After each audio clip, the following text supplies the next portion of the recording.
राजस्थान की रेत से भरी धरती पर बसे एक छोटे से गांव नरसापुर की अपनी अनकही दास्तानें थीं। गांव के ठीक बीचों बीच थी एक पुरानी बावड़ी, काली बावड़ी, जिसके बारे में कहा जाता था कि वहां रात के समय रुकने वाला कभी लौट कर नहीं आता। गांव वाले इसे श्रापित मानते थे, मगर कोई नहीं जानता था कि उस बावड़ी के अंदर क्या छिपा था। रेवती एक युवा लोक कथाओं की शोधकर्ता दिल्ली से नरसापुर गांव आती है, जहां वो प्राचीन कहानियों और रहस्यों को खोजने का कार्य करती है। उसे काली बावड़ी की कहानी ने सबसे अधिक आकर्षित किया। रेवती का गांव आना गांव वालों को खटकता है। मुखिया का बेटा करण उसे सावधान करता है, काली बावड़ी के पास जाना मत, वहां कुछ है जो इंसानों को पसंद नहीं करता। मगर रेवती के लिए ये चेतावनी एक और कारण बन जाती है वहां जाने का। रेवती दिन में बावड़ी के पास जाती है। बावड़ी की दीवारों पर अजीब सी लिपि में कुछ लिखा होता है, जिसे वो पहचान नहीं पाती। रात को उसे अजीब सपना आता है। एक स्त्री सफेद साड़ी में बावड़ी से निकलती है। उसकी आंखों से खून बह रहा है और वो रेवती को बुला रही होती है।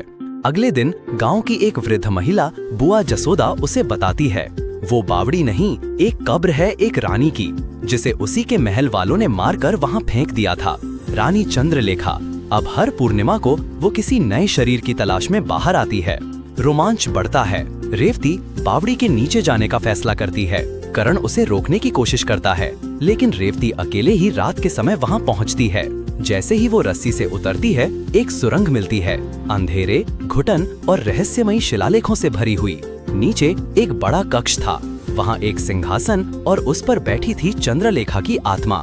उस आत्मा की आंखें चमक रही थीं। वो बोलती है, तू वही है जिसकी प्रतीक्षा सदियों से थी। तेरे शरीर में मेरी आत्मा समा सकती है। रेवती चीखती है और भागती है, लेकिन सुरंग की दीवारें बदलने लगती हैं।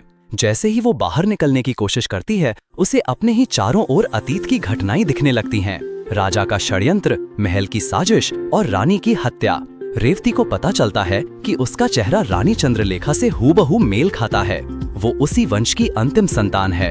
अब आत्मा को बस एक बलिदान चाहिए, या तो रेवती अपनी जीवन शक्ति दे दे, या वो गांव के सभी लोगों को अपने साथ खींच ले जाएगी। रेवती बावड़ी के भीतर रखे एक पुराने त्रिशूल को उठाती है। ये वही अस्त्र था जिससे चंद्रलेखा ने अंतिम बार विद्रोह किया था। रेवती और आत्मा के बीच एक मानसिक युद्ध होता है।